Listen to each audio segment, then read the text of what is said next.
سورہ انعام آیت نمبر 40 اور 41۔ ترجمہ: کہہ دو، کیا تم نے کبھی سوچا بھی ہے کہ اگر خدا کا عذاب تم پر نازل ہو جائے یا قیامت آ جائے تو کیا تم اپنی مشکلات کے حل کے لیے خدا کے سوا کسی اور کو بلاؤ گے؟ اگر تم سچے ہو، نہیں بلکہ تم صرف اسی کو بلاؤ گے، اور اگر وہ چاہے گا تو اس مشکل کو جس کے لیے تم نے اسے بلایا ہے برطرف کر دے گا، اور جسے آج تم خدا کا شریک قرار دیتے ہو اسے اس دن بھول جاؤ گے۔ تفسیر: فطری توحید دوبارہ روئے سخن مشرکین کی طرف کرتے ہوئے ایک دوسرے طریقے سے توحید و یگانہ پرستی کے لیے ان کے سامنے استدلال کرتا ہے۔ وہ اس طریقے سے کہ انہیں ان کی زندگی کے بہت ہی سخت اور دردناک لمحات یاد دلاتا ہے اور ان کے وجدان سے مدد چاہتا ہے کہ اس قسم کے لمحات میں جب کہ ہر چیز کو بھول جاتے ہیں تو اس وقت خدا کے علاوہ اور کوئی پناہ گاہ انہیں اپنے لیے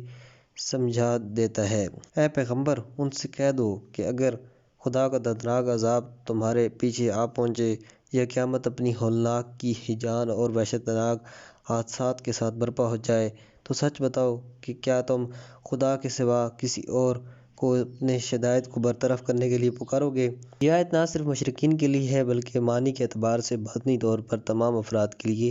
شدائد اور سخت حوادث کے ظہور کے وقت قابل فہم ہے۔ ممکن ہے کہ عام حالات میں اور چھوٹے چھوٹے حادثات میں انسان غیر خدا کے ساتھ متوسط ہو جائے، لیکن جب حادثہ بہت زیادہ سخت ہو تو انسان تمام چیزوں کو بھول جاتا ہے۔ البتہ یہی حالت ہوتی ہے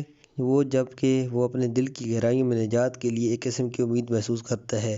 کہ جو ایک پوشیدہ اور نامعلوم قدرت سے چشمہ حاصل کرتی ہے۔ یہی وہ توجہ ہوتی ہے جو خدا کی طرف ہوتی ہے، اور یہی حقیقت توحید ہے۔ یہاں تک کہ مشرکین اور بت پرست بھی اس قسم کے لمحات میں بتوں کی بات کو درمیان میں نہیں لاتے اور وہ سب کو بھلا دیتے ہیں۔ بعد والی آیت میں فرمایا گیا ہے، بلکہ تم صرف اسی کو پکارتے ہو، اگر وہ چاہے تو تمہاری مشکل کو حل کر دے، اور وہ شریک جو تم نے خدا کے لیے تیار کر رکھے تھے ان سب کو بھلا دیتے ہیں۔ چند عام نکات۔